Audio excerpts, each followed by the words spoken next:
Hello friends, तो हम लोगों ने पिछले वीडियोज में ग्रेडियंट, डाइवर्जेंस इन दोनों टॉपिक्स के ऊपर डिस्कशन कर लिया था। इनके कॉन्सेप्ट को जान लिया था, कुछ प्रॉब्लम भी डिस्कस कर लिए थे प्रीवियस ईयर के। तो इस वीडियो में हम लोग कर्ल के कॉन्सेप्ट को डिस्कस करेंगे और कुछ प्रीवियस ईयर के क्वेश्चंस को सॉल्व करेंगे। कर्ल ऑफ अ वेक्टर, कहने का मतलब है कर्ल वेक्टर का ही निकलता है। हमने पिछले वीडियोज में पढ़ा है कि ग्रेडियंट स्केलर फंक्शन का निकलता है और डाइवर्जेंस वेक्टर फंक्शन का निकलता था, ठीक है। और कर्ल क्या किस फंक्शन का निकलेगा? वेक्टर पॉइंट फंक्शन का, ठीक है। तो डिफिनीशन क्या है? इफ वेक्टर ए, यदि वेक्टर ए फंक्शन है एक्स वाई जेड का, is any continuously differentiable vector point function, ये हमारा कोई वेक्टर पॉइंट फंक्शन है, then curl of vector A is written as curl of A. लिखने का क्या तरीका है? कर्ल ए, ठीक है, कर्ल ऑफ ए। और कैसे लिख सकते हैं? Del cross A. हमने पिछले वीडियो में पढ़ा है कि डेल ग्रेडियंट में भी लिखते थे, लेकिन उसमें कुछ नहीं लगाते थे, ना डॉट ना क्रॉस, तो उसे ग्रेडियंट पढ़ते थे। अगर डेल के बाद डॉट रहता तो डाइवर्जेंस पढ़ते। डेल के बाद क्रॉस है तो हम लोग कर्ल पढ़ेंगे। कैसे पढ़ेंगे? Curl of A. And defined by, कैसे डिफाइंड है? तो डेल की वैल्यू हम लोग को याद है, आई डेबा अपॉन डेबा एक्स प्लस जे डेबा अपॉन डेबा वाई प्लस के डेबा अपॉन डेबा जेड। और हमने क्रॉस ए वैसे ही लगा दिया। अब क्रॉस ए को अंदर भेजेंगे तो ये हमने एज इट इज लिख दिया है, आई क्रॉस डेबा आई अपॉन डेबा एक्स, सब में हमने वैसे लिख दिया है। तो हम लोग क्वेश्चंस को सॉल्व करते समय ये फार्मूला यूज नहीं करेंगे, हम लोग दूसरा फार्मूला यूज करेंगे। इसमें क्या है कि टाइम थोड़ा ज़्यादा लग जाएगा, ठीक है। तो नोट में क्या लिखा है? नोट में लिखा है लेट ए कोई वेक्टर है हमारा, a1 i plus a2j plus a3 k, और क्वेश्चन में बोल दिया कि ये वेक्टर हमने दिया है तो इसका कर्ल फाइंड आउट करो। तो लिखेंगे कैसे? कर्ल ऑफ ए, या लिख देंगे डेल क्रॉस ए। और हम इस फार्मूले का यूज करेंगे डिटर्मिनेंट का। कैसे बनाएंगे? जैसे क्लास 12th में क्रॉस प्रोडक्ट निकालते थे, ठीक वैसे ही आई जे के लिखेंगे, फिर उसके नीचे डेबा अपॉन डेबा एक्स, डेबा अपॉन डेबा वाई, डेबा अपॉन डेबा जेड। ये डेबा क्या है? ये पार्शियल डिफरेंशिएशन है, पता होगा। और तीसरे रो में क्या लिखेंगे? ये जो वेक्टर है हमारा आई जे के कॉफिशिएंट को लिखेंगे, a1 a2 a3, ठीक है। तो प्रॉब्लम सॉल्व करते समय हम लोग इसका यूज करेंगे। दूसरा पॉइंट है, इंपॉर्टेंट पॉइंट है कि इररोटेशनल वेक्टर क्या होता है। इस पर प्रॉब्लम बनते हैं। क्या होता है? पहले a vector A is said to be irrotational vector if, यदि कोई वेक्टर हमें दिया है उसका यदि हम कर्ल निकालें और आंसर हमारे पास 0 आ जाए तो वो वेक्टर कैसा रहा होगा? इररोटेशनल वेक्टर रहा होगा, ठीक है। कर्ल ऑफ ए लिखें या डेल क्रॉस ए निकालें, ठीक है। अगर आंसर 0 आएगा तो कहेंगे वो वेक्टर इररोटेशनल वेक्टर है। कुछ थ्योरम्स है इस पे।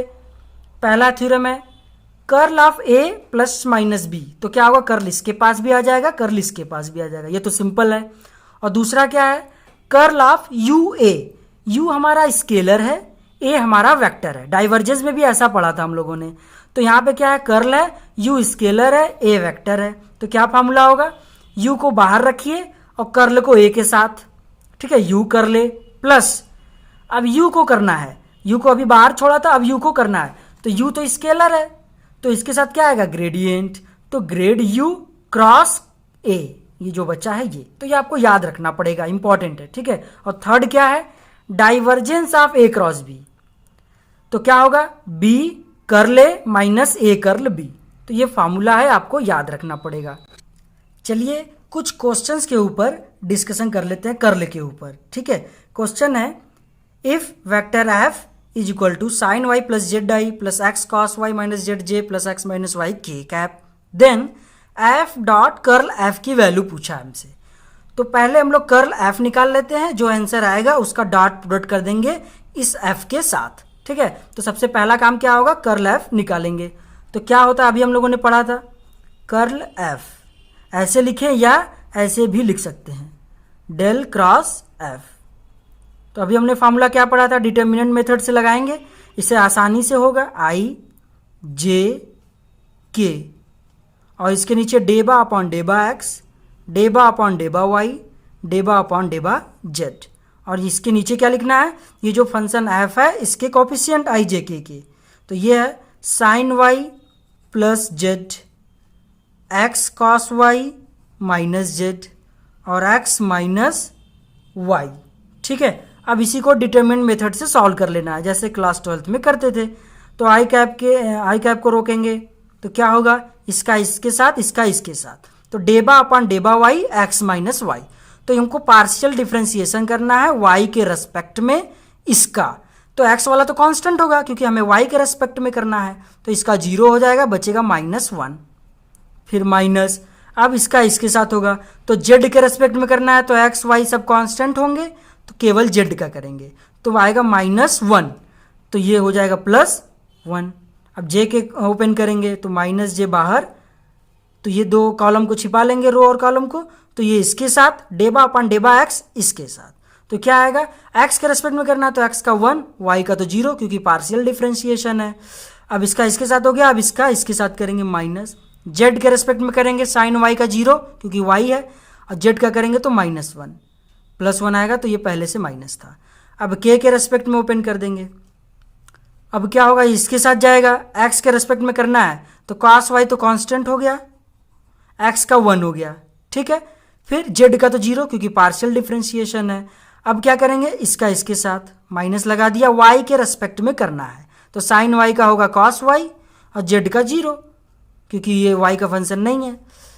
तो यहाँ से देखें तो ये और ये कैंसिल हो गया, तो 0 वाई, ये और ये कैंसिल होकर 0j, प्लस भी लगा दें कोई दिक्कत नहीं है, या माइनस लिख दें, ये भी कैंसिल, प्लस 0k। तो कहने का मतलब है 0 आ गया कर्ल एफ की वैल्यू, लेकिन हमसे क्या पूछा था, एफ डॉट कर्ल एफ, तो इसी का एफ डॉट लगा लेते हैं, कर्ल एफ, तो 0 के साथ डॉट एफ करेंगे तो 0 ही आएगा। ठीक है, तो कौन सा ऑप्शन सही होगा, option number B is the right answer. ठीक है, अब नेक्स्ट क्वेश्चन क्या है, determine A B C if vector F दिया हुआ है। ठीक है, वेक्टर एफ दिया हुआ है, तो हमसे पूछा, अब बोला है कि ये वेक्टर इज इरोटेशनल। तो अभी हमने पढ़ा था ना कि अगर कोई वेक्टर इरोटेशनल है तो उसका कर्ल की वैल्यू 0 होगी, तो मतलब इसने बोल दिया है कि ये वेक्टर इरोटेशनल है, तो मतलब इसका कर्ल निकालेंगे तो 0 आएगा, तो curl of F is equal to 0, तो हमने लिख दिया क्योंकि ये रोटेशनल बोला था। तो हमें क्या करना है, कर्ल ऑफ एफ की वैल्यू निकालनी है, तो वही डिटरमिनेंट मेथड से आई जे के इज इक्वल टू 0। तो आई के नीचे क्या था, डेबा अपॉन डेबा एक्स, डेबा अपॉन डेबा वाई और डेबा अपॉन डेबा जेड, और फिर इसके नीचे क्या था, आई का कोफिशिएंट 2x + 3y + az, जे का कोफिशिएंट bx + 2y + 3z, और के का 2x + cy + 3z।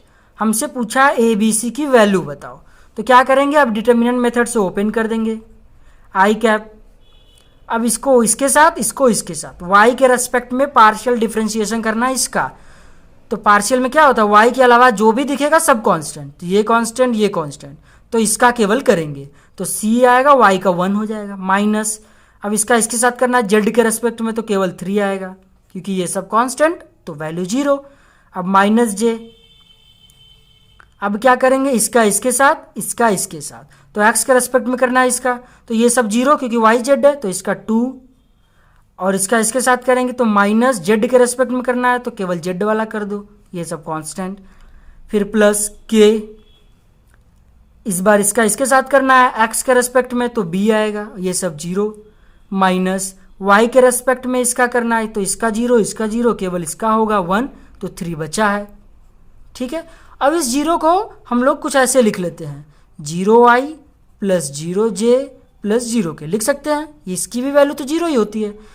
तो अभी ऐसा क्यों लिखा, ताकि हम लोग कंपेयर करा सकें, अगर हम कंपेयर कराएं, ये i का कोफिशिएंट है, ये i का कोफिशिएंट है, तो क्या आएगा, c - 3 = 0 i वाला, और j वाला कराएं तो माइनस को पहले अंदर भेज दें तो ये हो जाएगा प्लस, ये हो जाएगा माइनस, तो होगा a - 2 और j वाला कोफिशिएंट 0।